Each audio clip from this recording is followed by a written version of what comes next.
자산만 보더라도 26빌리언 달러입니다. 그래서 벌금은 되지 않을까.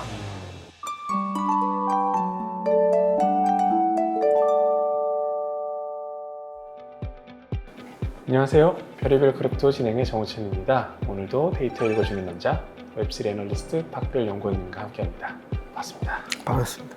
추석 잘 보내셨습니까? 명절 잘 보냈어요. 좀 쉬셨어요? 뭐 장이 좋아서 그렇죠. 이미 추석은 든든한 것 같습니다. 따뜻한 한가위예요. 맞습니다. 조금 더 저희를 따뜻하게 해줄 것 같은 그런 소식이 9월 말에 서프라이즈로 좀 준비가 되어 있다고 하는데 전설 그가 복귀한다고 하죠. 맞습니다. 우리 크립토의 몇 안 될 불리시한 언락, CG 언락 아니겠습니까?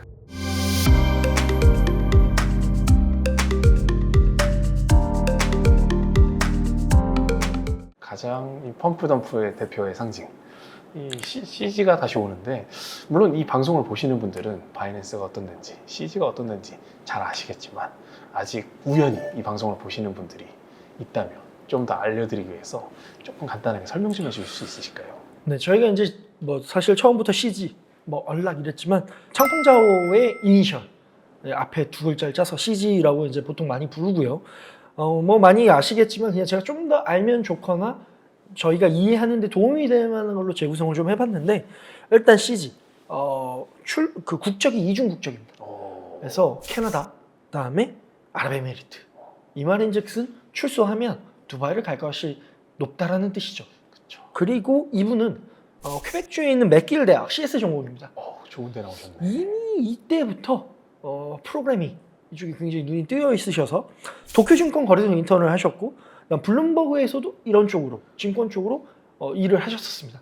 금융도 하고 엔지니어링도 하면 크립토가 좀 자연스러운 흐름이네요. 맞습니다. 그러다 보니까 사실은 이 연쇄 창업 맛인데, 처음 창업하셨을 때 퓨전 시스템즈에서 초단타 거래 플랫폼을 하셨었고, 그러다가 이제 블록체인을 알게 되셔서 블록체인.com 그리고 OK코인, 지금의 OKX죠. 거기 전신인 회사의 CTO로 근무를 하셨고, 거기서 운명의 단짝 허이를 만나는 거 영혼의 아니겠습니까? 파트너를 또 이렇게 거기서. 그리고 2017년 바이낸스 설립할 때 ICO를 해서 $1,500 성공적으로 모금을 합니다. 시드가 든든했네요. 맞습니다. 그리고 나서 나오는 게 이제 바이낸스죠.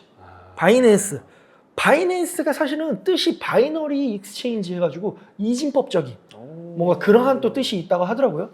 그러니까 이 사각형이라는 게 오더북과 오더북이 만나는 그 모양에서 사실 유래됐다고 그래요. TMI입니다.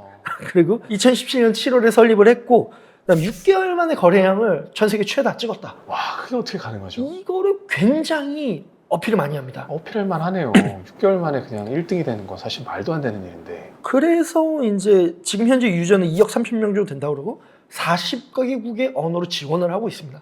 그리고 일평균 거래량이 650억 정도 나오는데, 제가 그냥 어림잡아 생각했을 때 국내 5대 원화거래소가 일평균 거래량이 한 20억 정도 될 거예요. 그랬을 때 한 30배 이상 크다. 그래서 굉장히 큰, 지금은 이제 단순히 거래소뿐만이 아니라 교육, 자산 관리, 다양한 걸 지원하는 종합 플랫폼. 이렇게 많이 하셨는데 왜 어쩌다 감옥에? 저희가 이제 알아보도록 할까요? 네.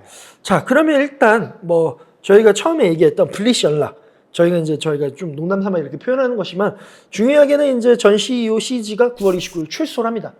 그러면 좀 TMI이긴 한데 지금 어디 계신가 제가 한번 살펴보니까 캘리포니아주에 지금 서쪽 끝에 해변 쪽에 계시더라고요. 그래서 폼포크2라고 하는데 계시고, 그러다가 지금은 출소하기 직전인 레지던트 리엔트리 매니지먼트 롱비치라고 해서 남쪽으로 좀 내려오셨어요. 여기가 제가 좀 찾아보니까 보안 등급이 낮다 이런 이제 기사들이 나오는데, 그럼 좀 그럼 위험한 건가? 라고 생각했더니 반대로 이게 살해당할 위협이나 뭔가 그런 그 관리 등급이 낮아서 여긴 굉장히 화이트 칼라 범죄자분들이 굉장히 많대요. 오히려 우리 드라마나 이런 데서 볼 법한 지능범, 금융사기 이런 분들이 굉장히 많아서, 그런 분들이 오히려 역설적으로 얘기하면 여기 편한 데다 이렇게 생각을 하시면 될 것 같아요. 자, 그러면 좀 더 이제 자세히 어떤 것 때문에 들어가셨냐 물어보셨는데, 결론부터 말씀을 드리면, 일단은 자금방지 세탁법 위반, 무등록 성금업 운영, 국제비상경제권법 위반, 그다음에 상품거래위원회 규제 위반, 뭐 이런 것들 종합 패키지로 해서 미국에서도 법무부가 칼을 잡았고 그리고 다양한 규제 기관들이 함께 합동으로 해서 벌금을 내리게 되었고요.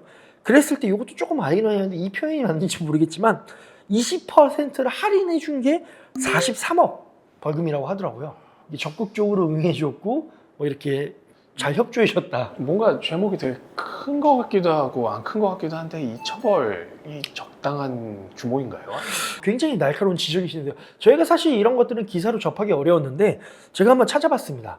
이제 자료를 보시면 한국에도 경실련과 같은 단체가 있지 않습니까? 네.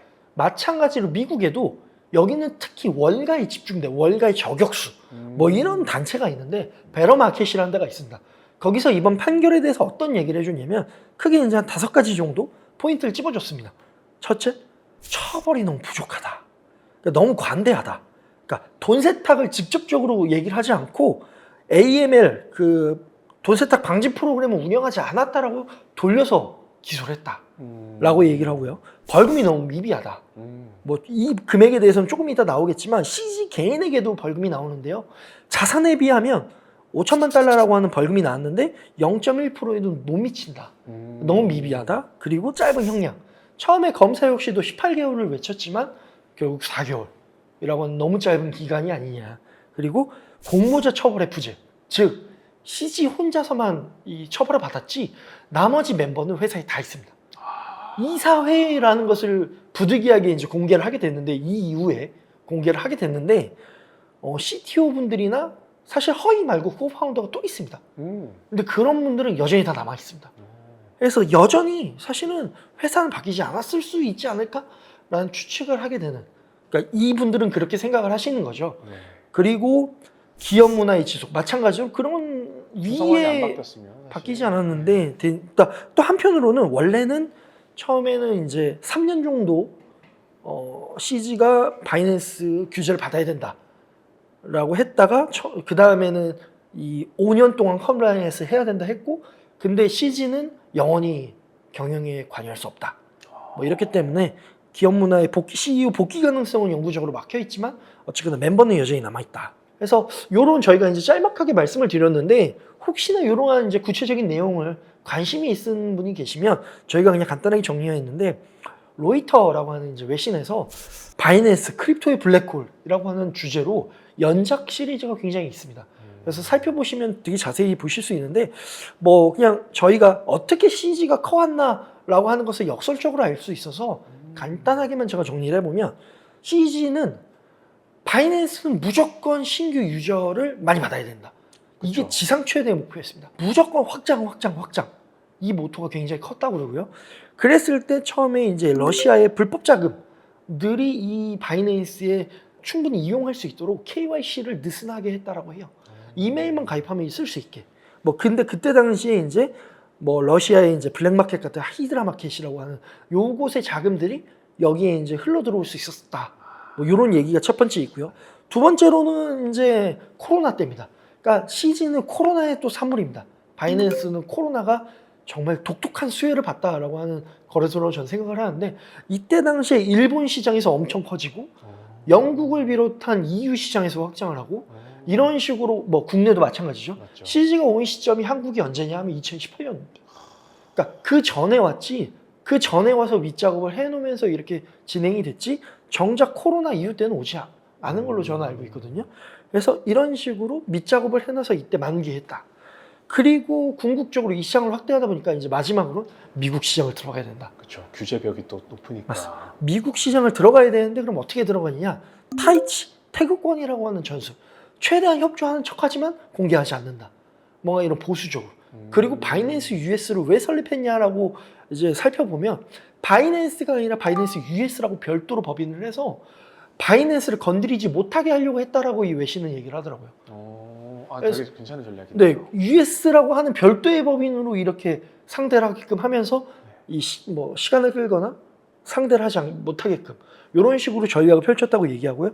그리고 궁극적으로 바이낸스의 조직이 굉장히 여러 조직이 있고 다양한 조직이 있고 여기에 뭐 US라고 하는 조직에서 돈을 받아도 여러 증권사나 뭐 은행이나 이런 데 돈을 받은 것들이 또 바이낸스의 계좌 섞이게끔 관리는 사실 같이 하면서 BUSD 토큰을 찍고 이렇게 같이 운용해서 고객 자금과 거래처 자금이 혼용해서 운용했다. 뭐 이러한 이제 의혹도 있고 해서 어쨌거나 이러한 흐름들을 궁금하시다면 한번 살펴보시면 또 좋을 것 같습니다. 자, 저희가 이제 이런 식으로 좀 알아봤는데 사실 중요한 거. 그래서 벌금은 큰가? 맞아요. 이게 처벌 규모가 적당한가? 그게 좀 궁금하거든요. 그래서 저희가 이제 찾아봤는데 일단 첫째로는 2020년 이후로 그 은행 저희가 이제 금융권과 연결했을 때 이제 은행 쪽이 아무래도 좀 직접적으로 떠오르는 대상인데요. 그쪽의 벌금에 비해 봤을 때는 뭐 10분의 1도 못 미치는 정도다. 그러니까 바이낸스가 글로벌로 가장 큰 어떻게 보면 가장 좋은 선제 지표가 될 표본 사례가 될 만한 곳인데 벌금의 금액은 거의 터무니없이 못 미치는 금액이고요. 그리고 마찬가지로 CG의 벌금 또한 제가 블룸버그 빌리어네어 인덱스라고 하는 걸 찾아봤는데요. 저희가 어느 정도인가라고 하면 CG가 67위 정도 됩니다. 그래서 저희가 익숙하게 젠슨왕은 얼마 정도 될까 하면 15위 정도 되고 이재용 247입니다. 그랬을 때 굉장히 현격히 높은 그러네요. 위치가 아닌가. 자산만 보더라도 26빌리언 달러입니다.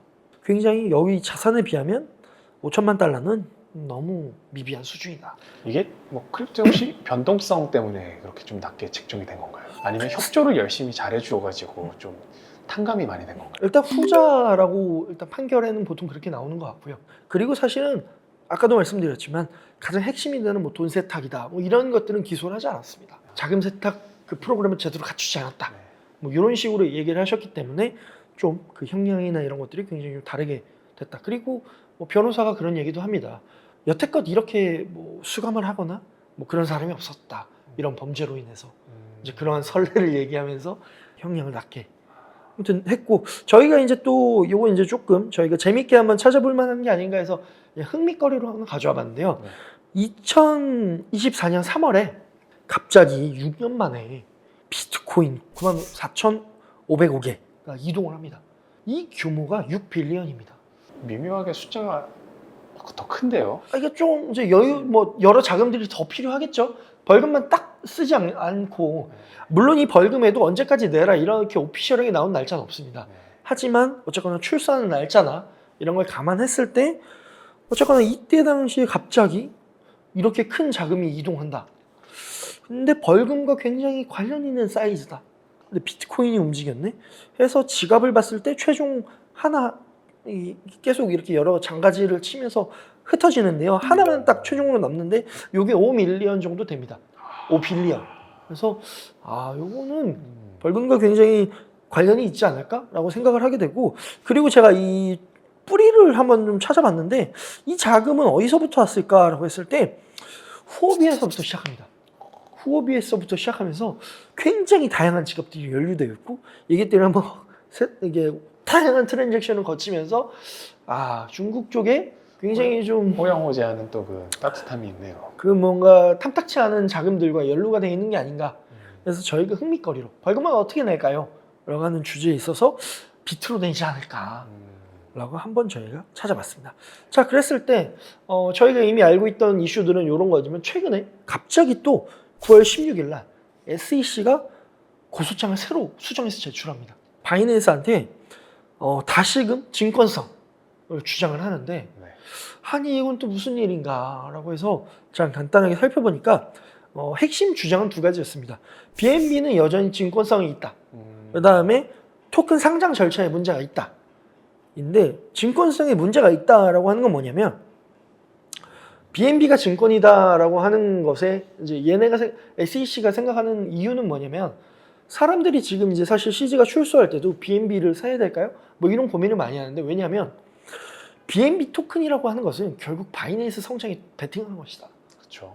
그러니까 이러한 것은 뭔가 생태계가 잘 되고 하는 게 아니라 뭔가 타인의 어떤 노력에 기대하거나 이러한 것들이 증권성에 이제 문제가 될 것이다라는 거죠. 그러니까 저희가 흔히 기대하는 것들이 사실은 증권성에 굉장히 연루가 되어 있다라고 하는 거고, 그다음 토큰 상장의 문제라고 하는 것은 저희가 뭐 최근에 어떤 특정 프로젝트 이 상장 심사가 까다로워질까의 문제가 아니라 상장을 한다고 했을 때 협력사들에게 너네가 우리와 협조를 해줘야 넌 토큰이 더 잘 될 거야 하면서 이 재단과의 문제가 있는 것이지 이 프로젝트 선정에는 좀 별개의 문제입니다. 그래서 재단한테 뭔가 우리한테 해줘야 우리가 너네 잘 되게 해줄게 하면서 그러한 측면을 좀 강요하다 보니까 인위적인 조치를 취하면서 자산 상승 가격, BNB의 자산 상승을 위해서 그런 역할들을 했을 것이다. 그것이 이제 증권성의 문제가 된다. 라고 하는 핀트가 조금 다릅니다. 그래서 이런 것들을 새롭게 제기를 했고 결과적으로 10월 11일까지 바이낸스에 의견을 제출하거나 답변을 해줘야 됩니다. 이게 CG를 향한 건가요? 아니면 바이낸스를 향한 건가요? 바이낸스인 거죠. 그러니까 정확하게 뭐 BNB 토큰이라고 보시면 되겠죠. 근데 그게 그거라고 동일하게 볼 가능성이 높으니까요. 자, 저희가 이제 기존에 알았던 CG 이 사건들에 대해서는 이랬고 가장 궁금한 건 사실은 그가 다시 돌아오는가? 네. 이제 출소하면 다시 하는가? 이런 게 좀 궁금하네요. 영향력이 없지는 않을 텐데요. 영향력은 거의 유일무이하게 경영에 참여 안 하더라도 그렇죠. 트위터 하나만 올려도 어마무시하지 않습니까? 그렇죠. 하지만 일단 팩트는 다시 돌아올까요? 못 돌아옵니다. 영구적으로 경영에 참여할 수 없습니다. 지분은 그대로 갖고 있습니다. 지분은 그대로 갖고 있으나 경영에 참여할 수 없습니다. 고문으로도 활동이 안 되는 그런 네, 거죠. 맞습니다. 관여할 수 없습니다. 물론 이제 주주다 보니까 그런 거는 이제 저희가 알 수 없는 거지만 어쨌거나 직접적으로 관여할 수 없다라고 이렇게 합의가 되어 있고요. 자, 그랬을 때 저희가 일단은 공백기에 어떤 변화가 있었는지 좀 한번 살펴보면 좋지 않을까 해서 정리해봤는데요. 크게 두 가지입니다. 일단 시장 지배력이 감소했습니다. 마켓 시어가 줄어졌다는 거죠. 그래서 과거 이제 70% 이상의 거의 독점이죠. 70% 이상이면 독점인데 그 점유율이 이제 지금 50% 이하로 빠졌는데 누가 그럼 득을 받는지 살펴볼 필요가 있겠고, 두 번째로는 요거는 이제 좀 커뮤니티의 내용들을 좀 제가 한번 정리해 본 건데 내부 통제 문제와 이제 의심스러운 프로젝트를 상장한다라고 하는 커뮤니티의 좀 의견들이 계속 커지는 것 같습니다. 뭐가 됐든 커뮤니티에서는 상장은 항상 논란을 일으킬 수밖에 없는 거지만 그렇죠. 좀 이런 것들이 어떤지 한번 자세히 알아보시죠. 자, 첫째, 점유율의 하락인데요. 선물, 현물 각각 나눠 가져와 봤습니다. 선물 같은 경우에는 이제 11월 이후에 이제 CG가 물러났기 때문에 11월 기준으로 한번 살펴봤는데 바이낸스가 49.27%에서 44.48%로 약 5% 빠졌습니다. 그리고 마찬가지로 OKX도 약 10% 빠졌습니다. 그러니까 OKX도 역시 공격적으로 마케팅을 하기보다 홍콩 쪽 이쪽으로 이제 제도권 안에 들어갈 준비를 하면서 그러다 보니까 과거와는 좀 다른 움직임들. 그러니까 그러면서 이 점유율이 빠졌고 이런 것들이 바이비트, 비트겟, 심지어 코인베이스 인터내셔널 이쪽에서 선물로 이제 새로 공격적으로 하다 보니까 이쪽에서 점유율을 가져갔다. 현물 같은 경우에는 바이낸스가 마찬가지로 무려 11%나 빠졌는데요. 너무 크게 많이 빠졌네요. 네, 그리고 OKX도 마찬가지로 7%가 빠졌는데 이러한 것들이 이제 바이빗 혹은 이제 여러 거래소, 이제 국내외 여러 거래소들이 다 이제 흩뿌려 가졌다. 그럼 왜 바이빗이나 이런 데들이 공격적으로 늘어났을까라고 하면 최근에 토큰 2049에서 그 코인베이스 인터내셔널 바이스 프레지던트가 이제 얘기하는데 우리에게 가장 중요한 거는 파생 상품이다. 왜냐하면 사실 파생 상품이 레버리지 이 시장이 사실 크립토 시장을 견인하는 데는 가장 중요하고 그렇죠. 그리고 여기가 커져야 스테이블 코인도 많이 써집니다. 그래서 USDC 이런 거에 직접적인 파트너십 관계가 있지 않습니까? 그렇죠. 또 거래소 성장은 청산이랑 또 무관할 수가 없으니까. 그렇죠. 선물은 항상 이 투기에 그렇죠. 크립토 시장은 뗄 수 없고 우측에 또 보시면 바이빗 같은 경우는 왜 더 빨리 크나라고 하면 그 바이낸스의 전략을 가장 패스트 팔로잉하는 벤치마킹을 가장 잘하는 상장을 그럼 연달아서 같이 한다는 그런 의미인가요? 맞습니다. 더욱 공격적으로 상장하고 더욱 레버리지나 이런 것들을 많이 해준다. 그러니까 즉 커뮤니티 사이에서 제가 봤을 때 FTX의 자리를 꿰찬 게 바이빗이 아니겠는가 라고도 많이 보시는 것 같아요. 그러니까 보통의 역외 거래소들도 하나만 쓰시진 않잖아요. 그렇죠. 그랬을 때 바이낸스와 바이빗을 같이 쓴다든지 바이낸스 OKX 이런 것들 쓰겠지만 그러니까 공격적으로 하시는 분들은 좀 바이빗을 많이 하시는 게 아닌가. 그러니까 어쨌거나 그 이유가 런치패드, 런치풀 모델도 벤치마킹 했고 여기 역시도 멘틀이라고 하는 레이어 2도 성공적으로 또 먼저 선점을 했고 그리고 이런 식의 이제 전략을 굉장히 적극적으로 하다 보니까 이렇게 점유율이 여기 보시면 지난 6월 기준인데 카이코 자료 보면 16%까지 올라가기도 하고 뭐 이런 식의 변화를 보였습니다. 이게 아이러니하네요. 제도권 안에 편성돼서 더 커지려고 하는 사람들은 시장 사이즈가 줄어지고 그 자리를 또 가져가려고 하는 바이비트는 또 급격히 성장을 하는 게 그러니까 참 코인베이스가 가장 느리지만 그래도 가장 믿을 만한 거래소로 커가는 거 아니겠습니까? 또 내부 통제에 관련된 이슈가 또 있다는데 그건 어떤 건지가 궁금합니다. 맞습니다. 그러니까 최근에 바이낸스가 상장만 하면 계속 문제가 됩니다. 커뮤니티에서 서운함과 아쉬움과 불만 소리들이 계속 나오는데 제가 그냥 CG 이후로 상장된 것들을 한번 몇 가지만 좀 정리해봤는데 뭐 론, 바나나, 브렛, 네이로 뭐 최근에 뭐 톤조 코인들도 많이 했지만 지금 여기 말씀드린 것들은 상장 정보 사전 유출이 의심된다 라고 하는 것이고 혹은 프로젝트의 내부자 거래가 좀 의심스러운 프로젝트들이다 라고 하는 것들입니다. 그래서 예를 들면 그냥 론 같은 경우만 얘기하면 바이낸스 상장하기 몇 주 전 동안 꾸준히 정말 우상향으로 오릅니다. 근데 바이낸스 상장하자마자 20% 이상이 떨어졌습니다. 이때 저도 홀더였는데 상장하고 되게 좋아했는데 저녁에 밥을 먹고 있었는데 상장했어? 근데 가격을 보니까 개폭락해 있는 거예요. 아 이게 뭐야? 그렇죠. 그래서 이때 이제 굉장히 이때 처음 이제 허위 이제 CMO 분께서 이제 이 어나운스를 하시면서 논란이 됐었고 예를 들면 이제 네이로 같은 경우는 보면 이제 가장 최근에 이제 출시를 했지만 CTO 뭐 커뮤니티 기반의 프로젝트다라고 하지만 출시 직후 80개의 주소가 77%를 갖고 있습니다. 그리고 이러한 주소들이 바이낸스 상장 이후로 굉장히 매도를 많이 하기 시작했어요. 그래서 이러한 좀 내부자들이 너무 많이 갖고 있거나 뭐 탈중앙이나 이런 것들의 정신에 맞느냐, 뭐 이런 것들을 상장시키는 게 맞느냐, 그래서 뭐 문제가 많이 되더라.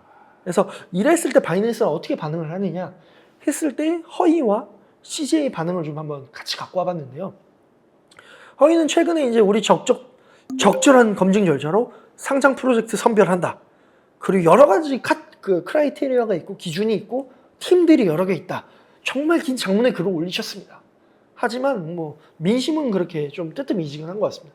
반면에 CG 때는 어땠냐라고 하면 뭐 누가 이런 거래자 지갑에 있다 뭐 이렇게 팩맨이 막 이런 남기면 플락스 상장했을 때 이런 논의 제기했을 때 CG가 직접 답변을 달죠.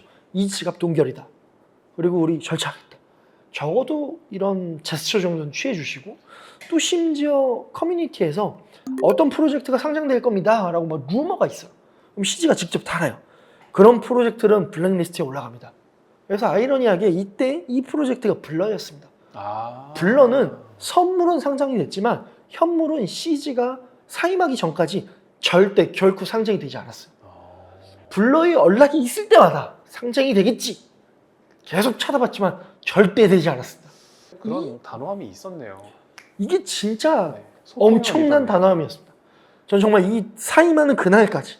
근데 그 이후에 정말 상장하는 걸 보면서 굉장히 소름이었는데 이러한 일이 있었다. CG라는 그 인물이 되게 스타성이 있는 그런 분이셨네요. 커뮤니티 민심도 있고 그러니까 스타가 되었겠죠. 그러니까 어쨌거나 그 지금의 CEO인 리차드 탕이 코멘트를 하지 않지 않습니까? 그렇죠. 허위가 남기는데 그렇죠. 이러한 지금 다른 움직임이 있다. 그럼 이제 CG 그분은 바이낸스는 못 갈 것 같고 뭐라도 또 하실 거 아니에요. 그래서 저희가 이제 자 그래도 출소하는데 그가 돌아온다. 어떤 걸 우리가 좀 살펴보면 좋을까? 재미난 프로젝트를 하나 찾았습니다. 일단 CG가 돌아오시면 저희가 일단 살펴본 건 세 가지 정도. 장목야구 새로 창업한 프로젝트가 있습니다. 창업한 프로젝트를 기글 아카데미를 한번 살펴볼 거고 그래도 바이낸스 토큰에 대한 기대감이 굉장히 많이 있으셔서 그냥 프로젝트에 대한 것들 현황 한번 살짝 보고 그 다음에 다음 달이 공교롭게도 바이낸스에서도 블록체인 위크가 있습니다. 그렇죠.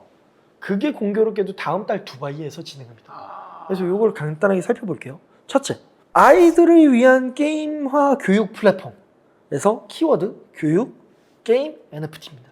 그래서 이러한 섹터로 새로운 프로젝트를 하시는 거고 기글 아카데미라고 해서 뭐 엔지니어 모집하신다 뭐 이런 글들 남아 있는데 이런 프로젝트가 혹시 어떤 활동을 할까? 블록체인의 대중화가 가능하겠네요. 다음 세대, 다다음 세대 정도에 이게 잘 된다면. 네, 그래서 뭐 이러한 이제 프로젝트 하는 또 교육 비썸에도 상장된 그런 프로젝트들이 있는데 그런 거 한번 살펴보시면 좋을 것 같고요. 네.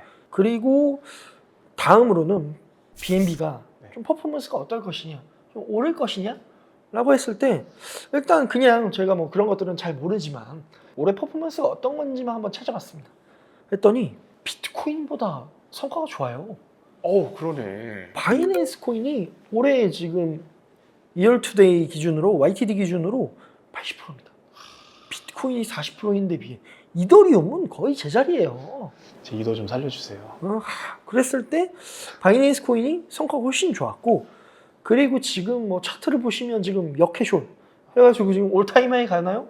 이런 것들 많이 보고 계시는데, 그러니까 이러한 성과에서 그럼 왜 이렇게 움직이는가라고 하면, 지금 바이낸스 같은 경우에는 매 분기마다 토큰을 소각합니다. BNB를요? 맞습니다. 매 분기마다 거래소 수익의 20%를 소각해요. 그리고 당연히 가스비로 쓰는 것들을 소각하죠. 똑같이. 바이낸스 체인에서 쓰는 것들. 그랬을 때 지금 보시면 뭐 27차가 됐는데요. 지금 시장 가치로 약 11억 7천만 달러입니다. 조단위 금액이에요. 그러니까 분기의 조단위예요. 국내 5대 원화거래소에 불장일 때 이 매출이 조단위가 나올까 하는데, 얘네는 이 정도로 정말 큰 분기의 시장이다. 조단위를 소각하니까 맞습니다. 그리고 자산이 상승할 수밖에 없겠네요. 그건 이제 좀 뭐 잘 모를 수 있는 얘기지만, 일단 여기에 목표가 궁극적으로는 유통량을 1억 개로, 그러니까 2억 개에서 1억 개로 50% 소각하려고 하는데, 지금 1.45억 개입니다. 그래서 앞으로 한 이미 절반 더 맞습니다. 좀 더 이제 가야 남아 되네요. 있다. 그래서 여전히 소각량이나 이런 것들은 좋고, 굉장히 여기 보시면 사실은 최근 3개의 바 정도가 이렇게 내려오고 있는데, 이게 이제 분기라고 했으니까 네. 지난 6개월 저희가 힘들었다.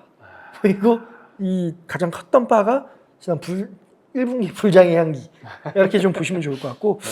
그리고 바이낸스 코인은 사실은 중요한 거는 바이낸스 생태계를 봐야 되는데, 맞아요. 최근에 이제 MVB라고 해가지고 시장에서 가치 있는 빌더 프로그램, 그래서 여기서 잘하는 프로그램들은 바이낸스 랩스에서 투자도 하고 했을 때, 최근에 이제 그 13개의 팀을 선발했고, 여기에서 5개의 프로젝트에는 바이낸스 랩스에서 이제 투자도 들어갔는데, 살펴봤을 때 여기에도 이제 최근에 인기 있는 예측 시장이라고 하는 그 오피니언 랩스라고 하는 이 프로젝트에 투자를 했고, 또 그 톤 관련된 블럼이라고 하는 요 톤 관련된 프로젝트 투자해서 이런 프로젝트들도 한번 지속적으로 살펴보시면 어떨까 싶습니다.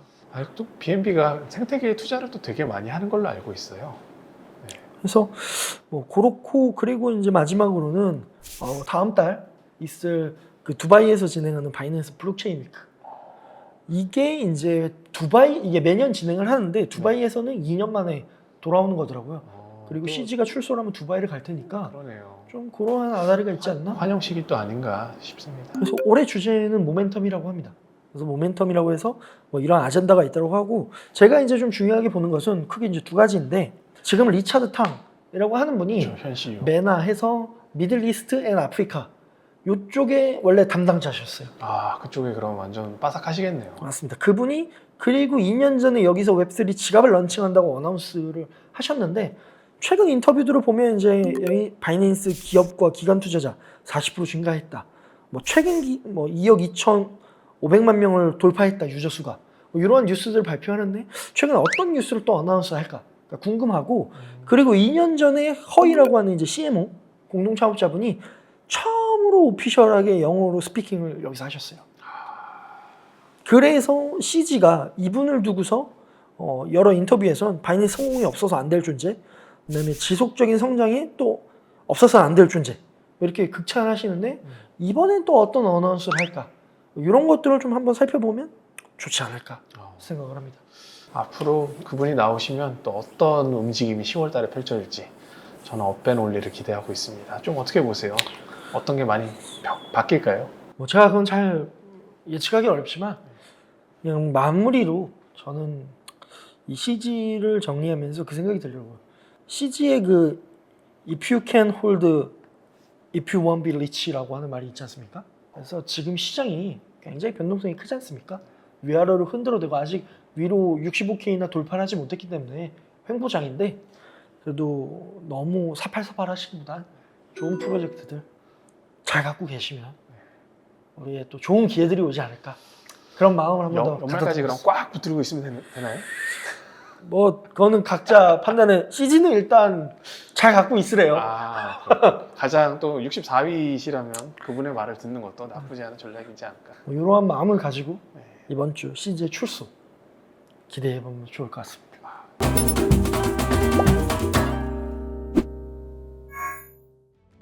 오늘 별의별 크립토에서는 그 CZ 분의 출소에 앞서서 그분이 어떻게 사업을 확장했고 또 어떤 연유로 가시게 됐고 다시 돌아와서 시장에 어떤 영향을 끼칠 수 있는지 내러티브와 데이터를 함께 살펴봤는데요. 다음 주는 또 저희가 재밌는 주제로 찾아뵐 수 있도록 하겠습니다. 앞으로도 별의별 크립토 좋은 콘텐츠로 찾아뵐 테니 많은 좋아요, 댓글, 구독, 알림 설정 부탁드리며 저희는 다음 주에 찾아뵙겠습니다. 감사합니다.